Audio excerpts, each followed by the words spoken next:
In the autumn of 1874, within the gas-lit parlors of Boston's intellectual aristocracy, a 9-year-old girl named Mary Whitmore became the subject of the most baffling and terrifying medical record the city had ever known. Dr. Alistair Finch, a man of science and protégé of the renowned Oliver Wendell Holmes Sr, filled 4 private casebooks with observations about a child whose quiet presence appeared to undo the very structure of the human psyche. To the society that had taken her in, Mary was the picture of orphaned innocence, a cherubic face with eyes like a storm-gray sea. But beneath that placid surface, Dr. Finch recorded a phenomenon that outstripped the era's grasp of medicine and psychology. Over the course of 1 year, 5 people in her immediate orbit slipped into madness, despair, or complete catatonia, a darkness that settled over a prominent Beacon Hill family, a string of tragedies never connected by the law, yet all bound together by a small girl whose gentle smile never quite erased the unnerving stillness in her gaze. The official hospital records were later sealed and archived, buried under medical jargon and professional discretion. But the unvarnished truth, preserved in Dr. Finch's private journals, reveals a form of darkness that challenges everything we believe about a child's capacity for influence and the fragility of the human mind. Before we step into the haunting story of Mary Whitmore and the silent terror that gripped one of Boston's most respected households, if you're drawn to the secrets hidden in history's forgotten corners, please consider subscribing to our channel and turning on the notification bell. You won't want to miss our journeys into these dark and compelling narratives. And we always love to know where our community of history enthusiasts is watching from. So drop your city or state in the comments.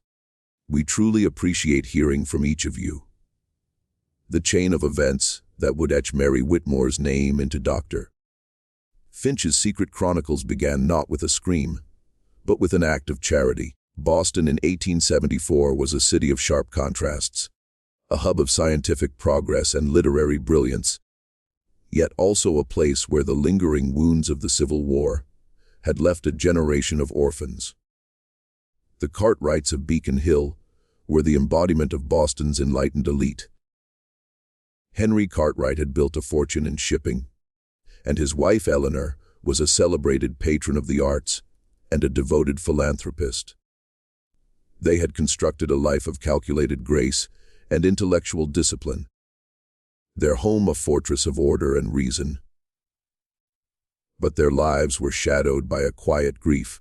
They had never been able to have a child of their own. When word reached Eleanor of a particularly bright and well-mannered orphan at St. Jude's foundling home, a girl left parentless by a cholera outbreak, she took it as a sign. Mary Whitmore was everything they could have wished for. Small for her 9 years, with cascades of dark hair and a pale, delicate complexion, she arrived at their townhouse carrying only a worn little book of poetry. Her demeanor was one of deep gratitude and quiet obedience. She learned her lessons with astonishing speed, spoke only when spoken to, and never once complained. To the Cartwrights and their social circle, she was a testament to the resilience of the human spirit, a flower blooming from the ashes of tragedy. Henry Cartwright, a man who trusted numbers and ledgers above all else, was particularly charmed by her. His wife Eleanor, whose passions ran more toward art and emotion, saw in Mary a vessel for all the maternal love she had longed to give. Neither was prepared to see what lay behind the child's perfectly composed mask, nor to understand that the newest member of their household was not a child seeking love, but a researcher seeking subjects. Mary was a creature of observation, her stillness often mistaken for shyness. She spoke little about her life before the orphanage, offering only vague, practiced sentiments about her departed parents. What most impressed the adults around her was her extraordinary composure. In a child who had endured such loss, they expected tears, nightmares, or outbursts of temper. Mary displayed none of these. She moved through the grand house with a silent, graceful purpose, her stormy eyes absorbing every detail, every conversation, every subtle shift in mood. She seemed to possess an uncanny empathy, always appearing with a glass of water just before a headache was mentioned, or offering a comforting hand as a moment of sadness began to take hold. Dr. Alistair Finch first made the acquaintance of Mary Whitmore in November of 1874. He had been the Cartwright family physician for over a decade, a man who prided himself on his diagnostic acumen and his conviction that every ailment, of body or mind, had a rational physical cause. He was visiting to treat Henry for a recurring bout of gout when Mary was introduced. Dr. Finch, who had treated countless children in his practice, felt an immediate and inexplicable sense of unease. The girl was impeccably polite, curtsying as she had been taught, but her gaze was not that of a child. It was a look of intense, dispassionate evaluation. He would later write in his journal, "She assessed me not as a person, but as a mechanism.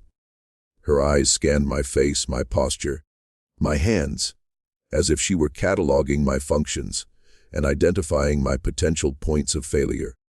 I felt like a watch being inspected by a master craftsman, and for a moment I was certain she could see the inner workings of my own mind." The Cartwright household ran with the precision of a fine clock, a small army of servants ensuring its seamless operation. It was among the staff that the first signs of discord began to appear. Mrs. Gable, the head housekeeper for 20 years, a woman known for her unshakable composure, became uncharacteristically irritable and forgetful.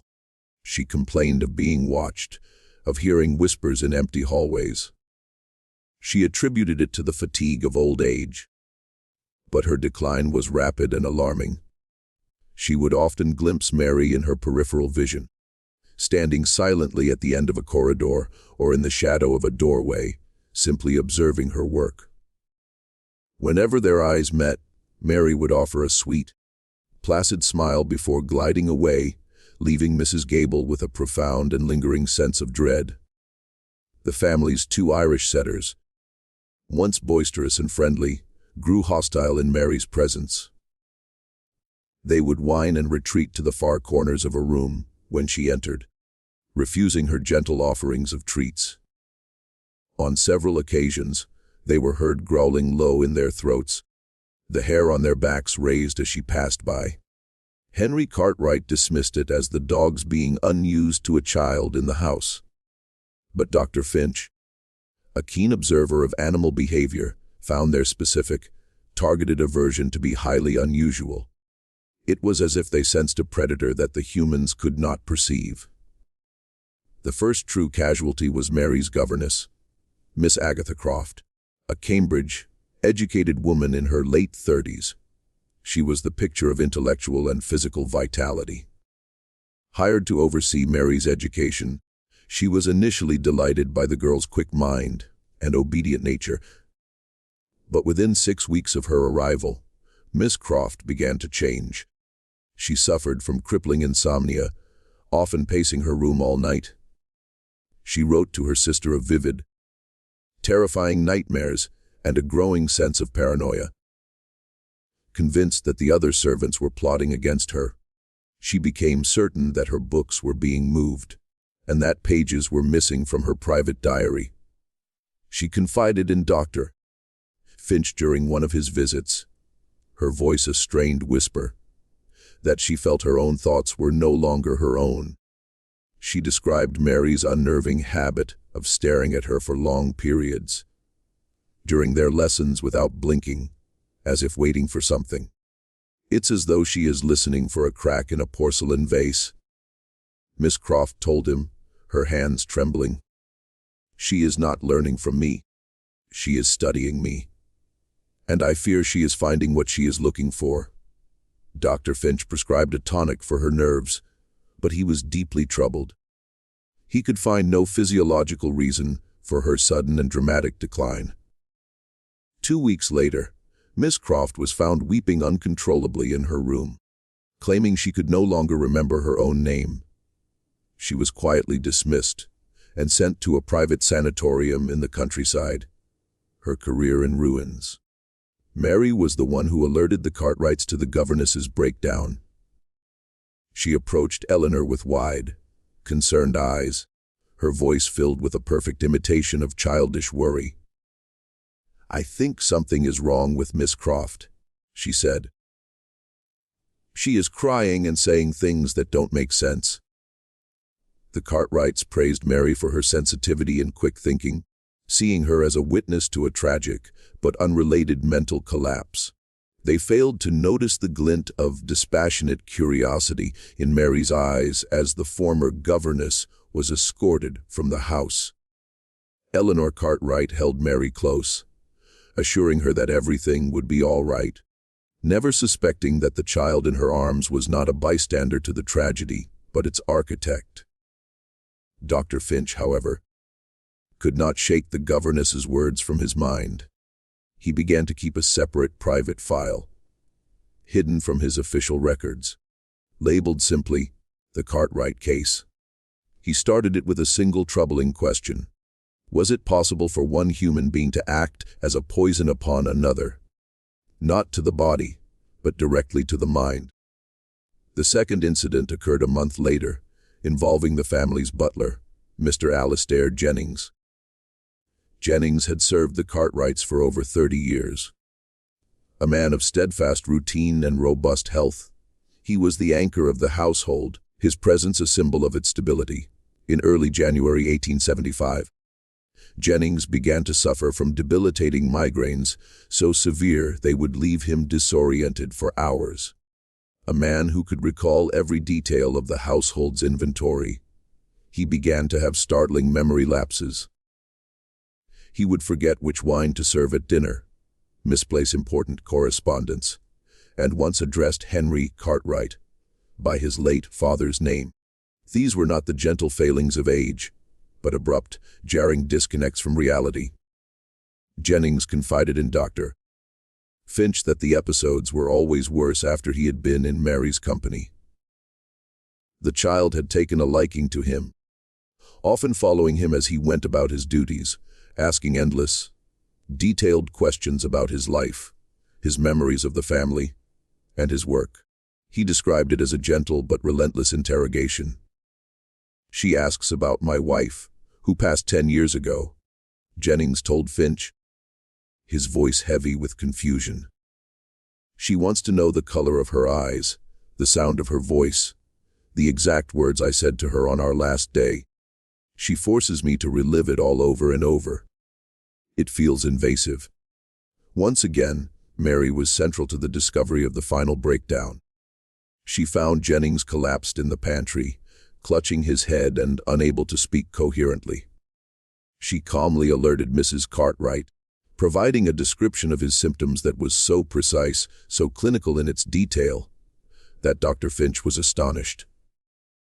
She noted his pupil dilation, the pallor of his skin, the specific cadence of his confused mumbling. It was the detached observation of a fellow physician, not the panicked report of a frightened child. Dr. Finch's examination of Jennings revealed nothing, no sign of a tumor, no indication of stroke. The man's mind was simply fraying. Heartbroken, the Cartwrights were forced to grant their most loyal servant an early retirement, sending him to live with his sister in the country. At his farewell, Mary presented him with a small hand-drawn picture of a ship on the ocean. "So you won't forget Mr. Cartwright's business," she said sweetly. The gesture was seen as incredibly thoughtful, but Dr. Finch, watching from the doorway, saw the cold, analytical look in her eyes as she watched the once a proud butler shuffle away, a broken man.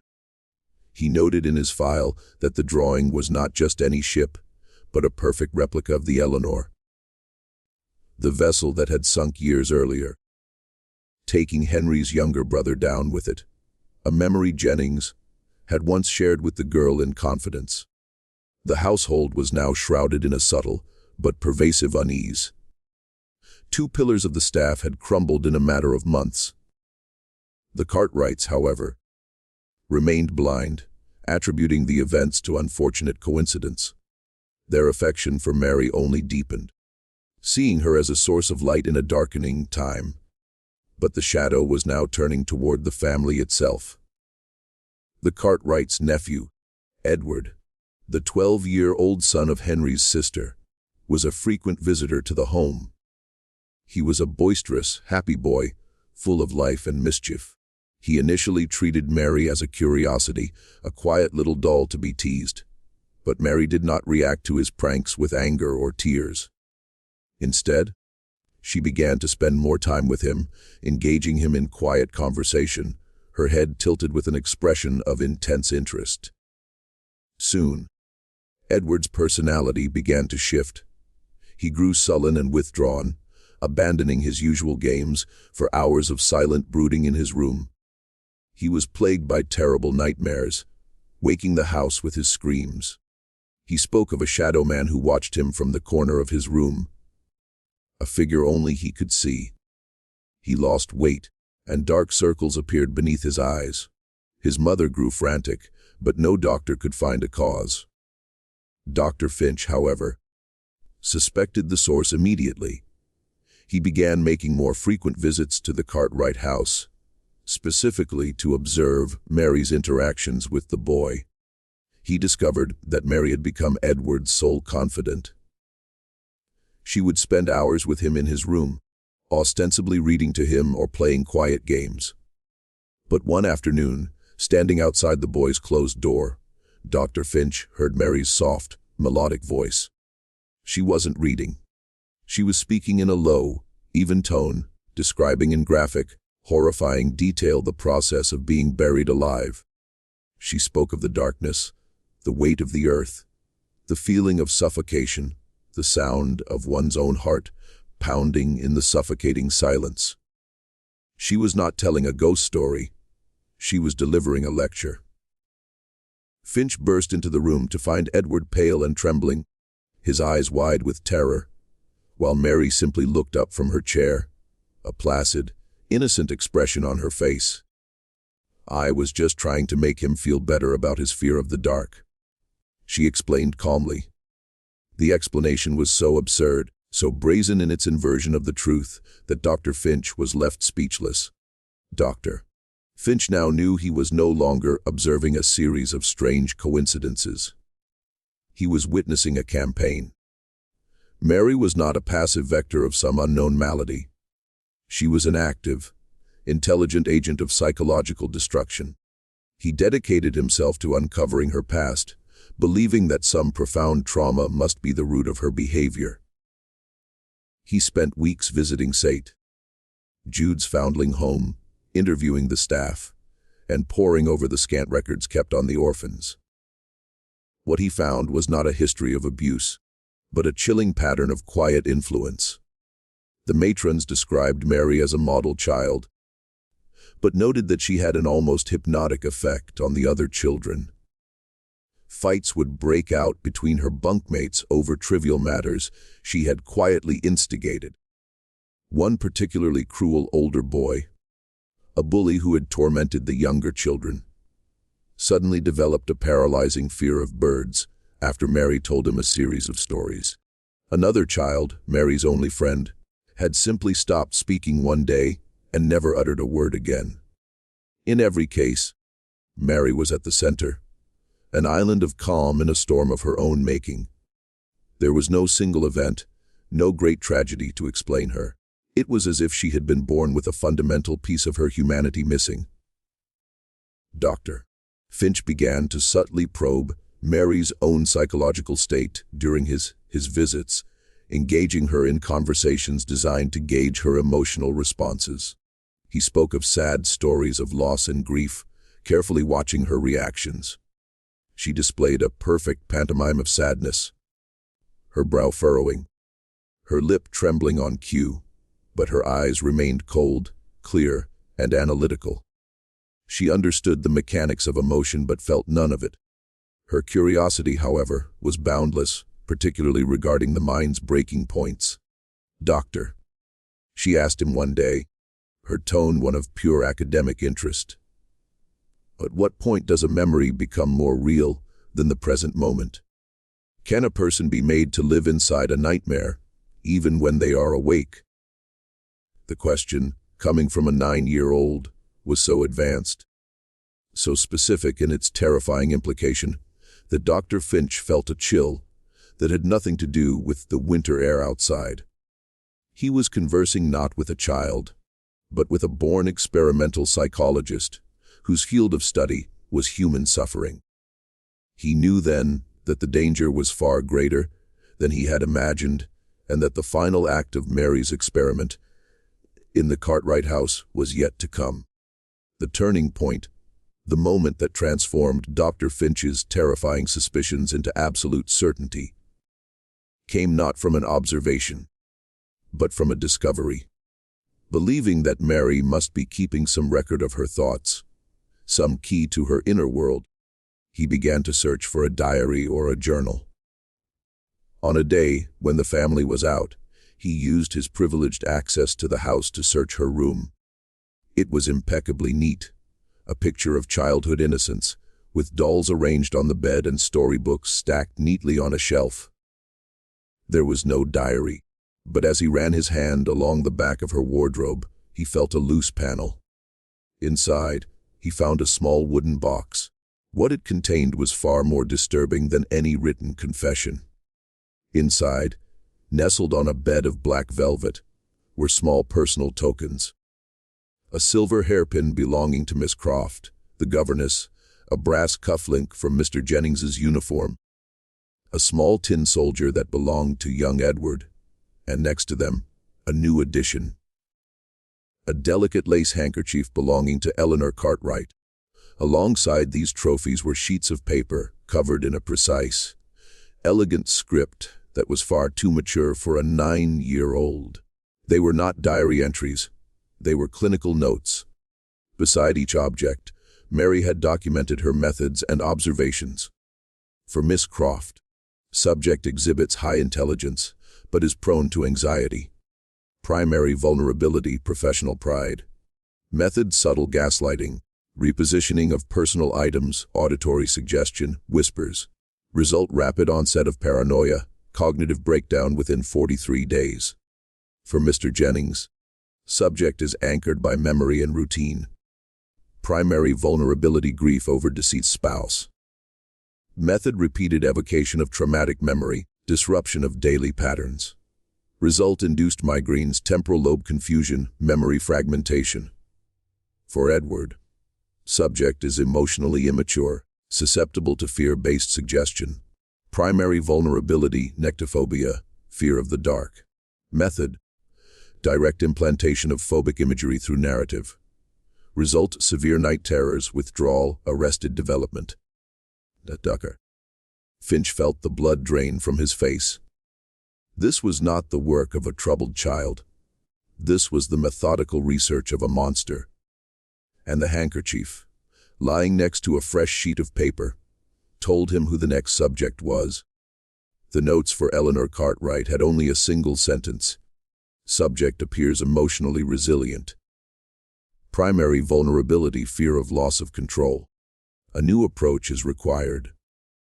Dr. Finch was now faced with an impossible situation. He held in his hands evidence of a systematic psychological assault. Yet the evidence was meaningless to the outside world. How could he go to the police and accuse a 9-year-old girl of driving people mad with whispers and misplaced objects? They would think he was the one who had lost his mind. The science of 1874 had no name for this. No concept of psychopathy. No framework for a child born, without a conscience, who viewed other human beings as mere specimens for study. He knew that any attempt to expose Mary would be dismissed. The Cartwrights would defend their darling angel. The world would see him as a hysterical doctor, and Mary's experiments would continue unimpeded. With a new, more dangerous subject in her sights. Eleanor Cartwright herself. He had to act, but he was utterly alone, armed only with a truth so monstrous it was unbelievable. That evening, he decided on the only course of action left to him. He would not go to the authorities. He would confront the monster directly, in her own lair. During his next visit, under the guise of checking on Eleanor's recurring headaches, he asked to speak with Mary alone in the library. He closed the heavy oak doors, the silence of the room amplifying the pounding of his own heart. He placed the wooden box on the table between them. Mary looked at the box, then at his face. She showed no fear, no surprise, no shame. Her expression was one of mild disappointment, like a researcher whose experiment had been interrupted by a clumsy lab assistant. She simply folded her small hands in her lap and waited. "I know what you are doing," Dr. Finch said, his voice low and steady. He described her notes, her methods, her victims. He laid out the entire horrific pattern. Mary listened with polite attention, occasionally giving a small, thoughtful nod, as if confirming the accuracy of his assessment. When he had finished, a long silence filled the room. Then Mary spoke, her voice as soft and clear as a silver bell. "You are not going to tell them." It was not a question. It was a statement of fact, delivered with the serene confidence of a chess master who sees the entire board. "And why would you think that?" Dr. Finch asked, his professional curiosity momentarily overriding his fear. A small, genuine smile touched Mary's lips for the first time since he had met her. It was a smile of pure, chilling intelligence. "Because no one would believe you," she said simply. "They see a child, you see the truth. But your truth is too ugly for their world. And besides," she added, her stormy eyes locking onto his, "you are too fascinated to stop it. You are a man of science, Dr. Finch. You want to see how it ends. You want to understand me, and I am the most interesting subject you will ever have." She was right. He was horrified. But he was also captivated by this complete anomaly of human nature. He had to understand the source of this darkness. "What do you want with Eleanor?" he asked, his voice barely a whisper.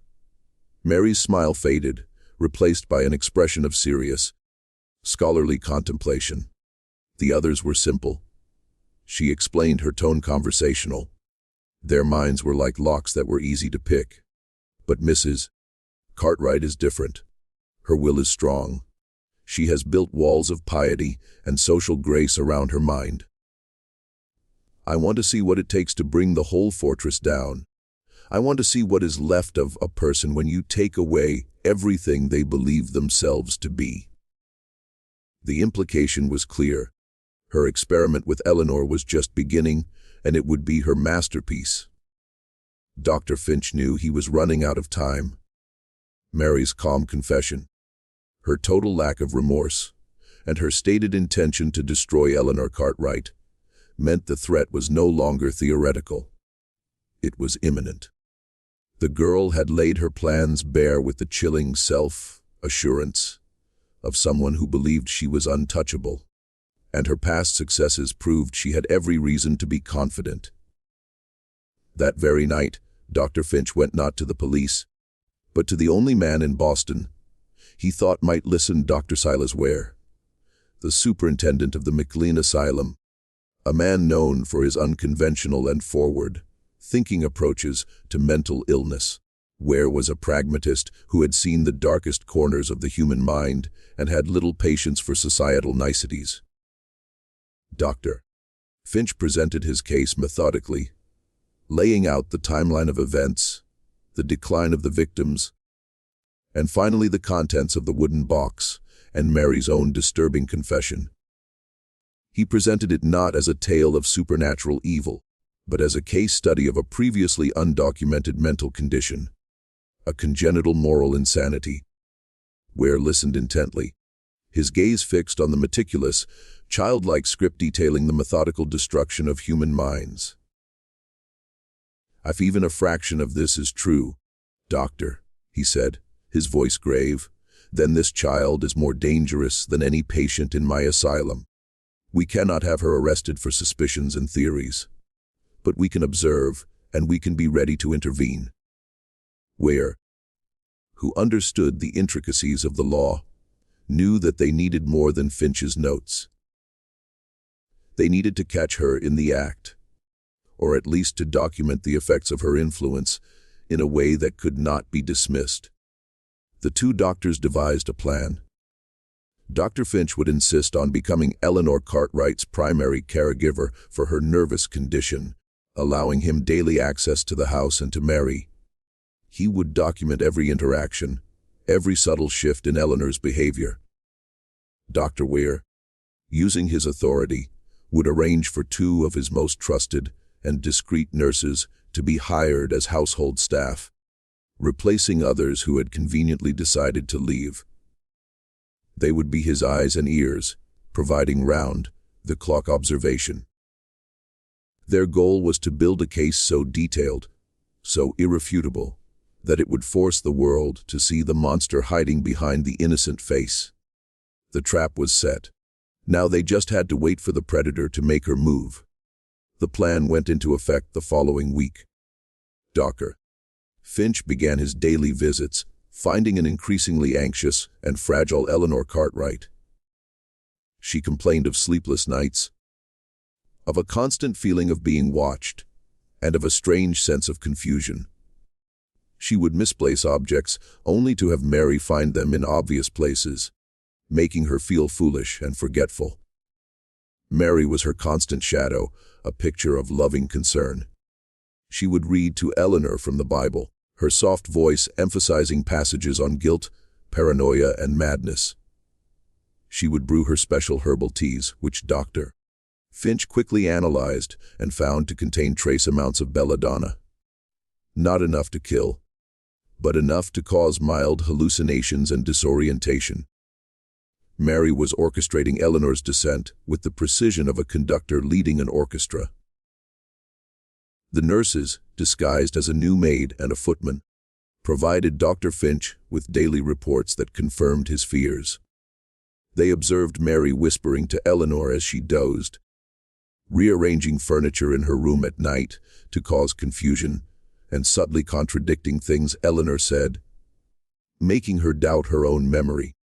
It was a masterful campaign of psychological warfare, so subtle that each individual act seemed trivial. But the cumulative effect was devastating. The climax arrived on a storm-lashed night in late February. Dr. Finch was summoned to the Cartwright house by an urgent message. He arrived to find the home in chaos.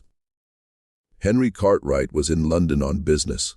The staff were huddled in the kitchen, terrified. One of the disguised nurses met him at the door. "It's Mrs. Cartwright," she whispered, her professional composure broken. "The girl has had her alone for hours." Dr. Finch raced up the grand staircase to Eleanor's bedroom.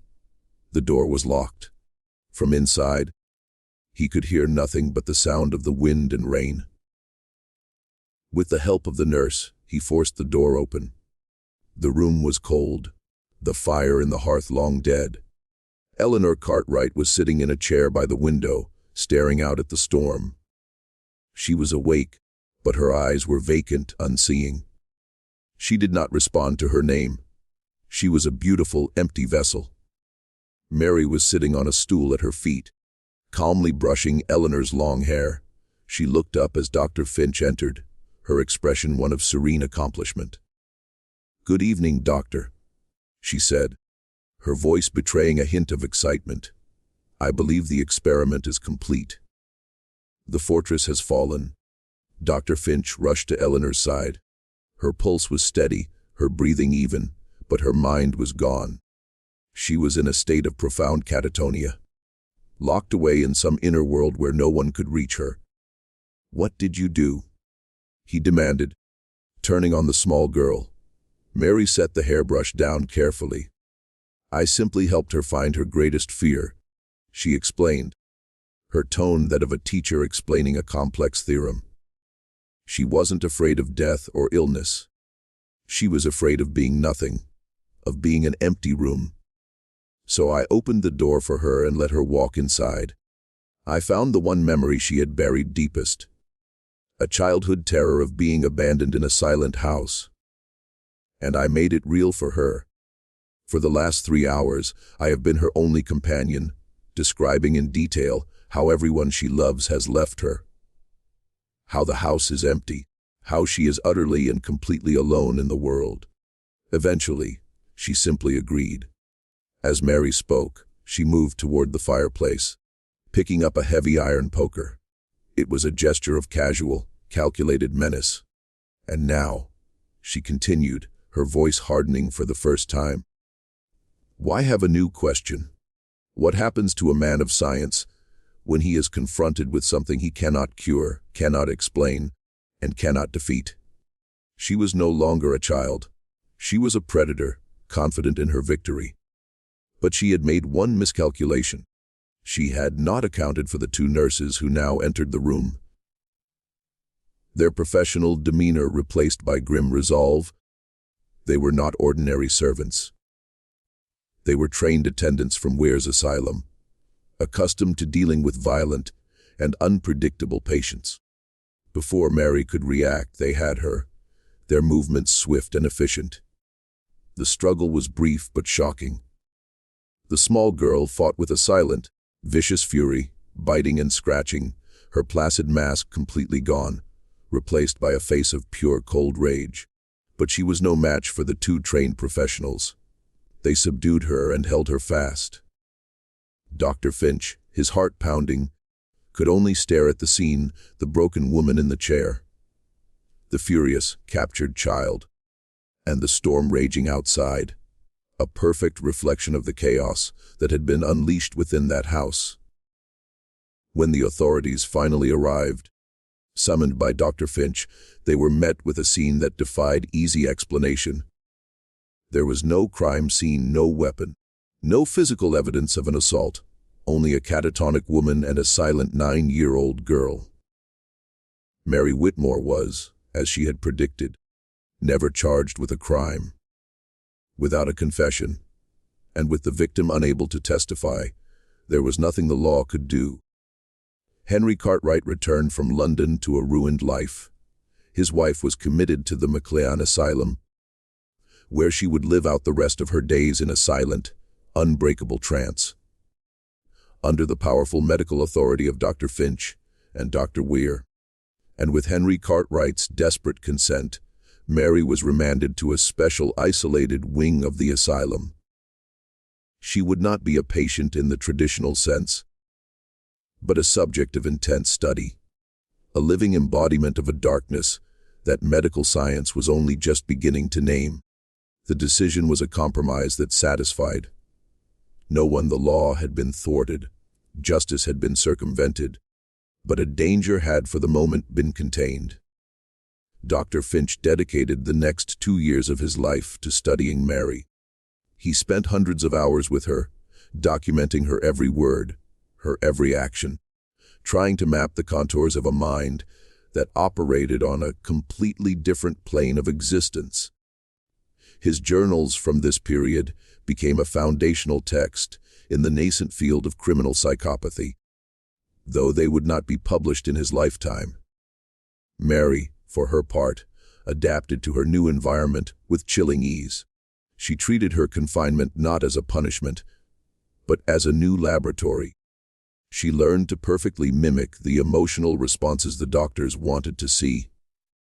She could produce tears on command, perform contrition with heartbreaking sincerity, and speak of her illness with a vocabulary she gleaned from the medical texts the doctors foolishly left within her reach. She charmed many of the junior staff, convincing them she was a traumatized but brilliant child who was making a miraculous recovery. But Dr. Finch was not fooled. He saw that she was merely refining her techniques, learning to manipulate more sophisticated subjects. He observed her as she subtly turned patients against one another, creating chaos and paranoia on the ward for her own detached amusement. She was cataloging human weakness on an industrial scale, her understanding of psychology growing more advanced with each passing day. The subject has learned to use our own diagnostic language against us. He wrote in his final report, "She is building a better mask, and I fear what will happen when she has perfected it. She does not feel remorse. She performs it. She does not feel empathy. She simulates it. We are not curing her. We are educating her." The most disturbing discovery came from Dr. Martha Lancaster, a pioneering female psychiatrist from Philadelphia, who was brought in to offer a new perspective. She noticed that Mary had convinced a sympathetic orderly to provide her with extra paper and pencils for art therapy. The drawings she produced were childlike and innocent, pictures of flowers, houses, and animals, which the staff saw as a sign of her healing. But Dr. Lancaster, who had studied cryptography, recognized patterns in the seemingly random details. The number of petals on a flower, the number of windows on a house, the direction a bird was flying. It was all part of a complex cipher. When decoded, the messages revealed Mary's true thoughts. They were not drawings. They were escape plans. They were psychological profiles of every doctor and nurse on the staff, detailing their weaknesses, their fears, their vanities, and they contained plans for a future far beyond the asylum walls. Dr. L is susceptible to intellectual flattery. One decoded message read, "Superintendent W prides himself on control. Chaos is his greatest weakness." The new couple from Austria are looking for a prodigy, not a patient. They are the key. In the summer of 1877, just after her 12th birthday, Mary Whitmore vanished from the McLean Asylum. The official story was that she was transferred to a private facility in Europe at the request of a wealthy benefactor who wished to remain anonymous. Dr. Finch knew this was a lie. A wealthy, eccentric Austrian couple, fascinated by fringe psychology, had indeed visited the asylum. They had been utterly captivated by the brilliant, remorseful, and beautiful young girl who spoke 4 languages and quoted Plato, despite the strenuous objections of Dr. Finch and Dr. Ware. The Cartwright fortune and a team of clever lawyers were used to secure her release into the couple's custody. Mary had not escaped. She had been liberated. She had studied the system, identified its weakest point, and manipulated it to perfection. Dr. Finch noted in his journal that on the day of her departure, several long-term patients on her ward erupted into violent, inexplicable hysterics, as if the puppeteer had finally cut their strings. Her exit was as quiet and devastating as her arrival. The experiment was over, and the subject was now free. In the years that followed, Dr. Alistair Finch abandoned his promising career in mainstream medicine. He became an obsessive, solitary researcher, a man haunted by the ghost of the girl he had failed to contain. He began to collect news clippings and correspondence from across Europe, tracing a phantom's path. He found stories of a brilliant young woman who would appear in high society, leaving a trail of ruined families, financial scandals, and inexplicable suicides in her wake. The German industrialist who inexplicably signed his fortune over to a mysterious young ward before taking his own life. The Viennese diplomat whose wife descended into a violent paranoia that shattered his career. The Italian artist who created a series of terrifying, beautiful portraits of a dark-haired girl with stormy eyes before being committed to an asylum. The methods were always different, but the pattern was the same: a mind, a family, a life, methodically and completely dismantled from the inside out. Finch realized that Mary's time in the asylum had been her university. She had emerged not as a child, but as a master of psychological manipulation, her skills honed and perfected. The Cartwright townhouse on Beacon Hill was sold after Henry's death in 1885. He died a broken man, having spent his entire fortune on his wife's futile care. The house was said to be haunted, not by spirits, but by a palpable sense of sorrow and confusion that clung to the walls. Locals spoke of it in hushed tones, a monument to a family that had simply come apart. Dr. Finch's private journals, all 4 volumes, were discovered in his study after his death in 1902. His family, ashamed of what they saw as his later life obsession, kept them hidden. It was only in the 1950s that his great-nephew donated them to the Boston Medical Library, where they remain a chilling and largely unknown account of a predator who defied every category of her time. In his final entry, written the night before he died, Dr. Finch reflected not on Mary, but on her implications. "I have spent a quarter-century in the shadow of one child," he wrote. "Had I have come to a terrifying conclusion. We have spent our lives learning to mend the body and chart the diseases of the mind, but we never considered that a mind could itself become the disease." Mary was not broken. She was a different kind of human entirely. One that sees the rest of us not as peers, but as puzzles to be solved and then broken apart for sport. She was the first of her kind that I encountered. I pray she was the last. This story reminds us that the most profound horrors are not always accompanied by violence and bloodshed. Sometimes evil is quiet, intelligent, and wears the face of an angel. The case of Mary Whitmore forces us to question the very nature of human connection and the terrifying possibility that, for some, empathy is not a feeling, but a language to be learned and used as a weapon. What do you believe happened to Mary Whitmore?